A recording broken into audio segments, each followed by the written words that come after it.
What's up guys, I'm Taylor with TK Disc Golf and welcome back to the channel. In my last review video of the Streamline Range, I had made some comparisons to the Kastaplast Berg, and some of the fans of the Berg came out in force on that video to comment and let me know that my assessment of what a Berg flies like was wrong.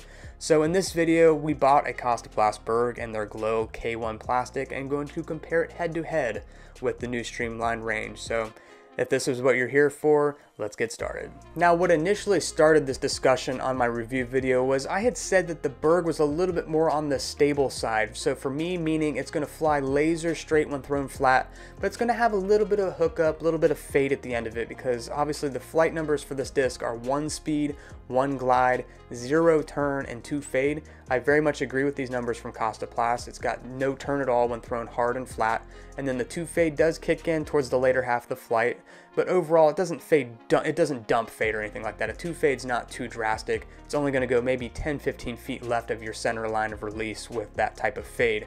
Versus the Range has the flight numbers 2 speed, 1 glide, minus 0.5 turn, and 1 fade. A little bit faster of a disc, not too noticeable really. Maybe gets like 10-15 feet more distance than the Berg. It's nothing too drastic, but the minus half turn allows the disc to slightly flip up the flat when thrown on a baby hyzer, or when you throw the disc flat, it will drift right on you a little bit. Versus the Berg thrown flat, not going to drift at all. Versus the Range, it will drift a little bit to the right, but nothing too crazy. Again, maybe 10-15 feet right of your line of release when thrown backhand.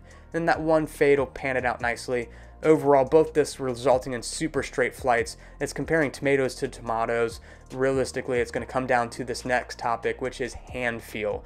And there's some big differences here, and this is where I think a lot of fans are going to pick one versus the other. The Berg has a much deeper dish hand feel to me. It's obviously 1 speed versus 2 speed. The rim thickness itself, the Range is going to be slightly thicker, but that didn't really feel as drastic as the depth of the two discs. The Berg has a deeper feel versus the Range is a lot more lower profile, and that is something that some people don't really like about the Berg because they don't like deeper putters for throwing off the tee. They like the lower profile stuff. The Range is going to feel a lot more comfortable in your hand if that is the case. And also another big difference is that the concave top of the Range is not as drastic as the Berg, so that felt extra more comfortable to me as well. The flashing on the Berg was a little bit rough on the bottom versus the Range. Again, a lot smoother. Flashing cleaned up as well. If you saw the most recent Smarter Everyday video, they have really nice manufacturing equipment to trim the flashing at MVP stuff. So really cool and feels buttery smooth on all the edges on the Range. But at the end of the day, it's really just going to come down to what your preferences are. If you like deeper putters, pick the Berg. If you like the shallower putters for driving, pick the Range.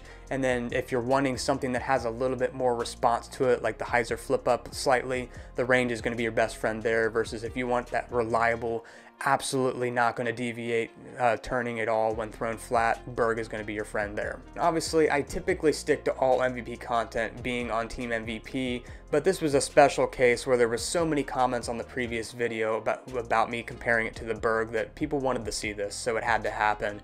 If you want to pick one of the Ranges up from Streamline, the only way to do so right now is the official space race for 2024. It's going to be the Streamline Range, which is the putter, and then the driver is going to be a Total Eclipse Crave, which is a super cool Axiom disc.